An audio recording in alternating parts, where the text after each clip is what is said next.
Captain Ahab was in search of the white whale, but the great white is a whole other story. And my guest found his great white a long time ago. He's Jack Russell of Jack Russell's Great White. The group will be performing this Friday, May 12th at 8 p.m. in the Golden Nugget, Las Vegas. For ticket information, go to goldennugget.com. And for everything about Jack Russell and the band, go to jackrussellsgreatwhiteband.com. And Jack, welcome to the show. Thank you. Nice to be here. Okay, quick question right out of the bag. Do you ever get a chance to go back to Montebello? You know what? I haven't been there, and oh my God. I took a film crew there a while back, many, many years ago. We were shooting a biography about me. And 4 years of shooting, and it came down to an hour documentary about the Rhode Island tragedy. And it just became something it wasn't supposed to be, but it was really weird that I went there and realized this is where I was born, you know. It was Yeah. really quite the deal. Made me feel really old. Well, you were born in an area or a city that's near the El Monte Legion Stadium, which was a big, big thing at a Yeah. certain point in time as well. Well, did you get any inspiration from any of the local rockers when you first started in rock? Yeah, Van Halen for sure. They were out playing. They were called Mammoth before they changed their name to Van Halen. Um, there wasn't too many other bands that I thought were really that great, so I didn't really feel like I needed to follow in their footsteps, so to speak. We were doing our own thing, and it was we were pretty happy with it. Especially, once we got to the point where we did the Once Bitten album. I know I'm jumping ahead a bit, That's okay. but we found our niche. You know, what I mean, when we did Rock Me, I went like, okay, now this is where the band should be musically. I figured we found our spot. You know, it was a little different than anything else. It was bluesy, but it was still rock, and so it just felt comfortable. So we that was our home. You know. How did you know you hit the sweet spot at that point? Was it just to your ears, you heard it and you knew this was it? Or did people give you feedback, or was it a combination of the two? No, I never relied too much on people's feedback because people tell you anything you want to hear. You True. know, so I mean, even today, I mean, I know if I have a bad night, I'll know I had a bad night, and people are going, "You sang the best I've heard you. You sounded better than you did when you were 25." I'm going, "What concert were you at? Did you just hear the same show I did? Because I didn't hear that one. I appreciate the accolades, but Right. yeah. But still, I always trust my own ear. I mean, I figure I'm like John Q. Public when it comes to music. If I like it, pretty much everybody else is gonna like it. I'm not like this elephant ear guy that don't, I hear things that nobody else hears, and I'm like this, Mozart. I go, if he hears it, nobody else will get it, but it'll be a supreme piece of music. If I like it, it's pretty much Johnny on the spot. Like every Joe John Q. Public's gonna dig it, which makes it nice because I'm not swayed by a an opinion that's biased from thinking I'm so cool, or thinking I know everything about music. So I could just, whatever I like, it's different and obscure and, you know. It's an interesting concept of what they call the lead singer generally, and the band, the rest of the band. And I always wondered, have you ever thought about that, the difference between a lead singer in the band in this sense? I'm a little convoluted here, but that's, I think, just me. When you as a singer can go to any band in a way and start a new band, but a band that loses its lead singer has to make additional adjustments, make sure they get somebody that can fit the sound of the band. Have you ever thought about that? Yeah, I've for me personally, and I'm not saying this because it's in my court, but um, I've when bands change lead singers, I tend not to to like the band anymore, because I just don't like David Lee Roth, when he was out of Van Halen. Granted, Sammy Hagar is a much better technical singer, and he's got, I would say, a better voice, but Dave Lee Roth was Van Halen. He was the spark, he was the engine that kept it humming, or like if you took Steven Tyler and took him out of Aerosmith and replaced him with anybody, I wouldn't care for it, because that voice is signature Aerosmith. I think the voice is what's identifiable about bands. I mean, sure, there's bands like Van Halen where you had, a guitarist that was like, ahead of his time, and there's other bands of the same ilk, but um, I think the vocals are what puts the signature stamp on a band. And when bands change vocalists, I tend to kind of lose interest. That's a good word you use, signature. I think that's what I was aiming at with my question. Is the singer is the signature of a band. I agree with you. In other words, what I'm trying to say is it just takes a different coloration when a particular singer leaves a band and another singer comes in. Doesn't mean they won't have continued success as a band. It's just a different Sure, just sound and different, approach. yeah. Yeah. Do you know what drives you to perform? Um, well, it's something that I've always wanted to do ever since I can remember. I mean, since I was a wee lad, I mean, and I just haven't had enough yet. I haven't got enough. I don't think you ever do. At least I could never imagine having enough of it. What a great job. It's you get like instant gratification. You know, and people will tell you you're great even if you suck. You mentioned that earlier. I mentioned it earlier, yeah. So how bad can it be, right? But there's something about going on stage and you don't get that when you're sitting at home writing a song. When you're out in front of, as you say, immediate gratification, you've got the reaction of the fans. And it just, I would imagine, is the driving force that allows you to have a career such as you've had over the decades. Sure, absolutely, absolutely. I mean, I'm very fortunate. I mean, not, there's a lot of bands that, become more successful than Great White. Um, a lot of people more successful than myself, but it, longevity factor, I'm still playing, and this is the only thing I've ever done since I was, old enough to work. I mean, I started singing. I started my first band when I was 11, and Yeah. everything turned into Great White when I was 21. That's when we changed the name. But I met Mark Kendall when I was 16. So I'm 62 now. So if you do the math, we had been together for a long, long time. Sad to say, everything kind of fell apart, but life throws you curveballs and things go the way they go. But I'm happy. I'm still playing. I got a great band. Got a great fan base. It's I have everything to be happy for.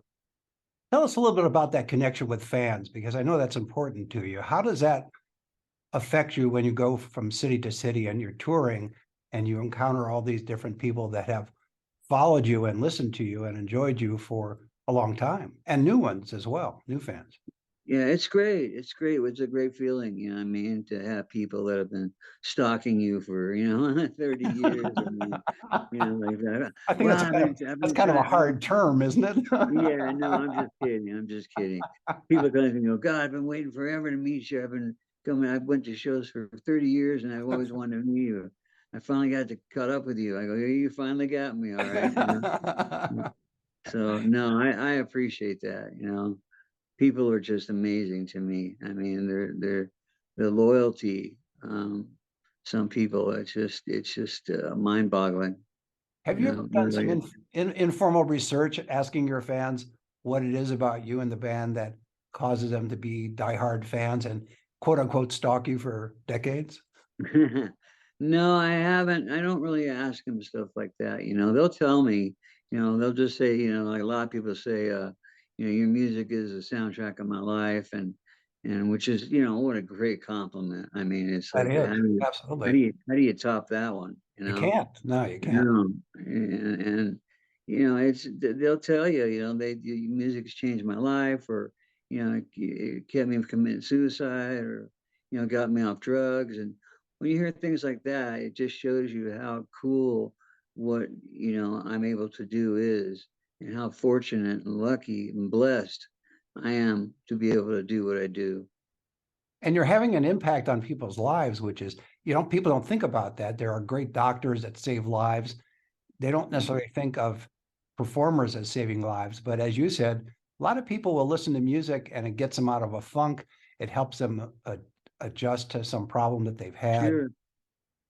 Sure. I It mean, has an music impact. is the universal voice. I mean, I mean, if I feel depressed and I want to be depressed because I'm feeling bad, I'll put on a song that, about a guy with a broken heart or something, or, what I mean, or if I want to be lifted up, I'll put a happy tune on, music can affect you in many, many ways.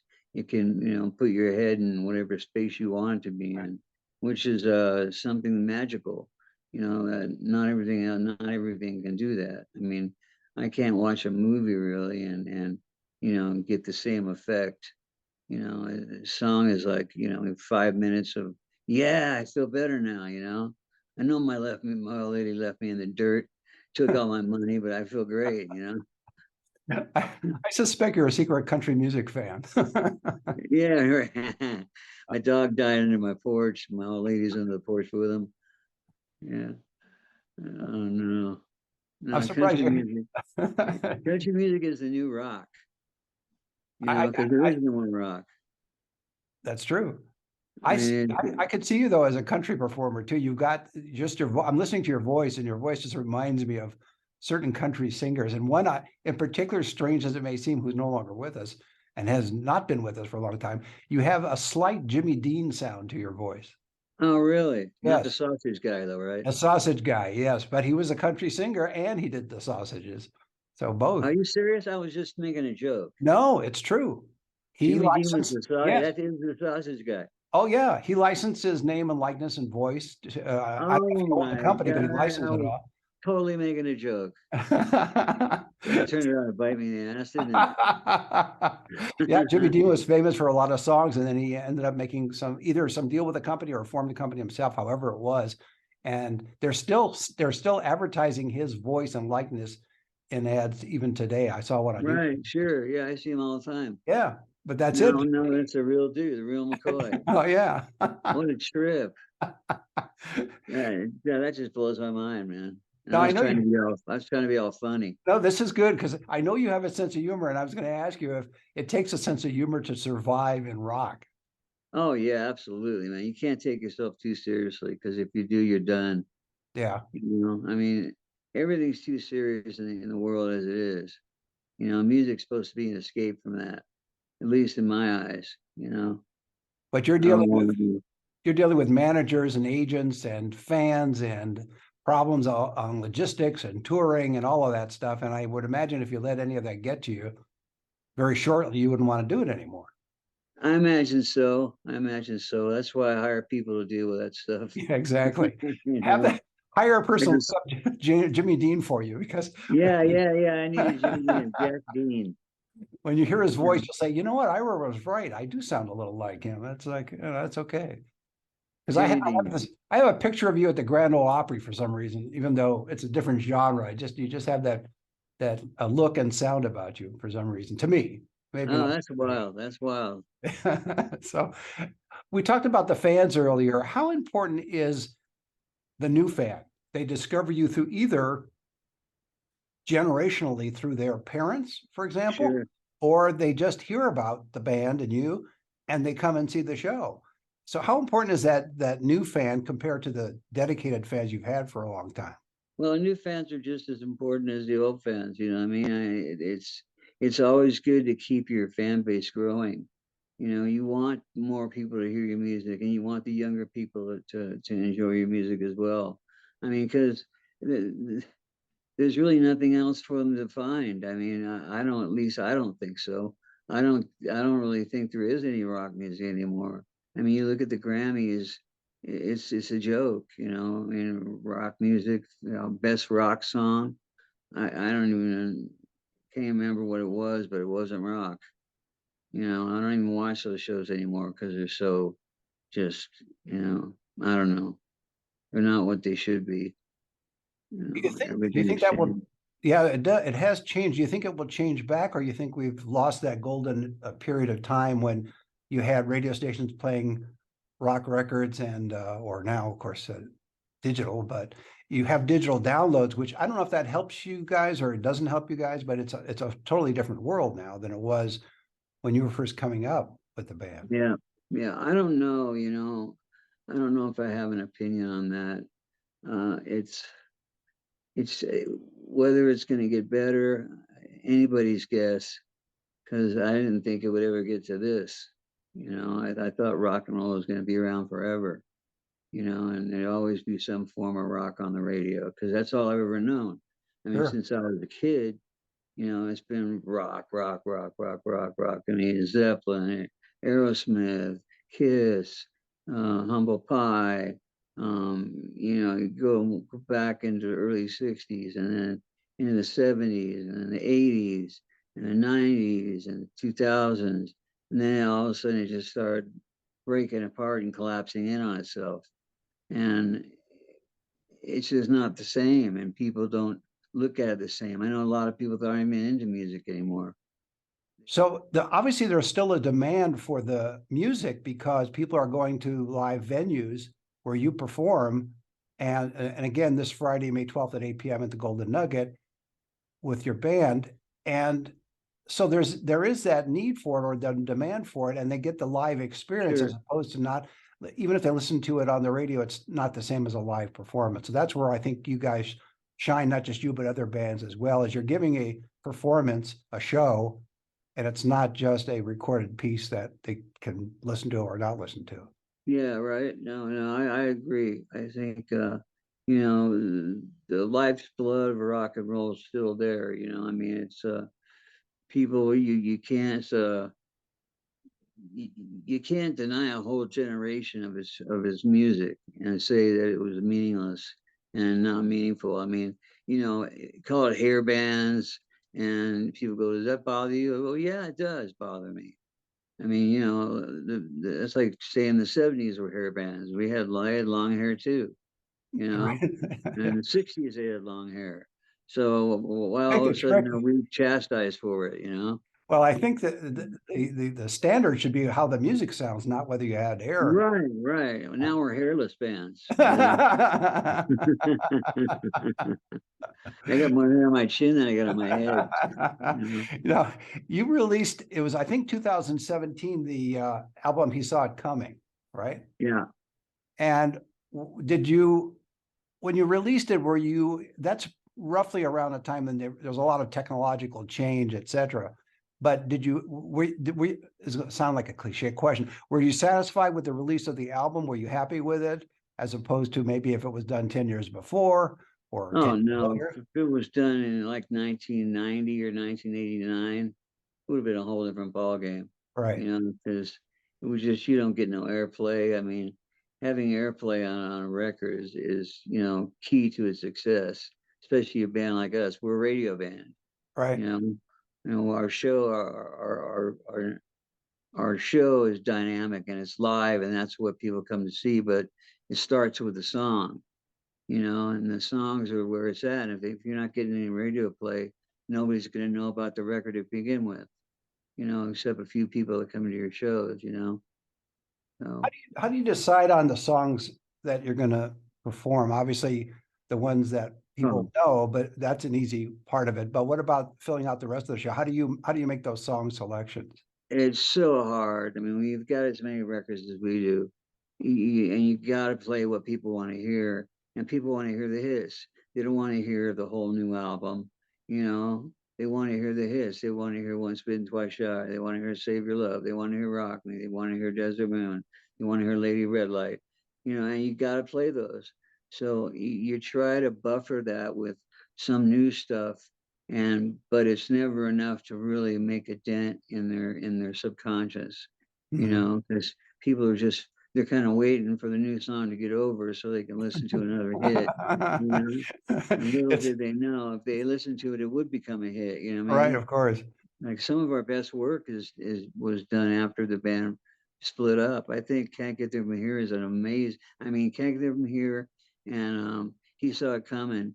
My two favorite Great White albums. I mean, I just think, and I mean this with all humility, I think they're brilliant records. I mean, he saw it coming. To me, was just a fine piece of work as you can get. I mean, it was eclectic. It was it was something out of the ordinary. It wasn't something you'd expect from Great White or Jack Russell's Great White, I should say. Um, so it's we just keep plugging along. We're in the middle of another record right now. Um, so we should have one out here probably the next year. We've been taking our time, been touring a lot, so it's difficult to tour and record at the same time. Especially now that I moved out of state. I don't live in California anymore. Yeah, it is. You have to find the time with the band and get into the studio, find the right studio and all of that. And fortunately, we have our own studio, our guitar at our Nice. guitar player's Okay, house, so that good. makes it easy. That cuts the expenses down. Once Absolutely. we pay them for them later, but we don't have to have money to go in. Right. Right. I think something you said earlier about the fans that want to hear just those hits. I wonder if that's sort of the emotional connection to the band with the fans, meaning there's a negative and the positive. The negative is it's hard to introduce new songs to fans who are want to hear the hits. But Right. at the same time, that's a connection for them that brings them to a certain point in their lives that they remember and they enjoy the band. So I think there's that emotional component in addition to how good the songs are. And so it's hard to let in another new song or a new song that will hopefully have an emotional imprint. Because we talked earlier about how you listen to a song to get out of a depression or you want to change your mood, you'll listen to a song. And I'm thinking it's so easy for them to listen to your hits and connect emotionally than to have to now listen to a new song, which as great as it would be, they would have a hard time assimilating on an emotional level. Yeah, absorbing it, right. Yeah. Yeah. Yeah, it's a tricky road, I mean, it really is, between the old and the new. You gotta tread carefully, you know what I mean? It sucks because you want to play your new stuff, you know what I mean? But then the set's gonna be 5 hours long. Here Yeah, we got like what, exactly. 12, 13, 14 albums, something like that. It's a It's lot. ridiculous. I I, know. And here I am making more. What am I thinking? You know? I saw one figure that said you guys sold over 10 million albums. So Yeah. that's amazing when you think about it. A lot of people. Yeah, it A is a lot lot of of people people. spinning your disc. You Could got you to do your, figure could you, any time during the day, someone somewhere on the earth is thinking of us in some way. Those guys suck. They're great. Whatever. I love Jack Russell. I hate Jack Russell. but Whatever the case may be, you got to figure somebody's thinking about you, which is pretty cool. it is, you're in their consciousness one way or the other. Right. Whether they want me there or not.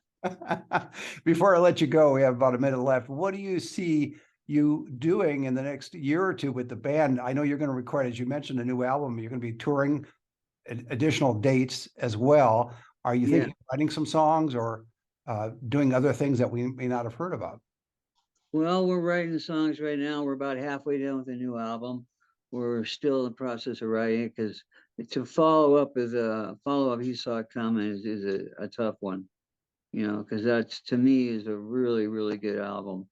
And I want to make sure that, we at least do something as good as, you Mhm. know. You always try to better, than your last performance, Absolutely. but you don't always hit the mark, but we try to. you know. Well, that's a great way to leave it. My guest has been Jack Russell of Jack Russell's Great White. The group will be performing this Friday, May 12th at 8 p.m. in the Golden Nugget, Las Vegas.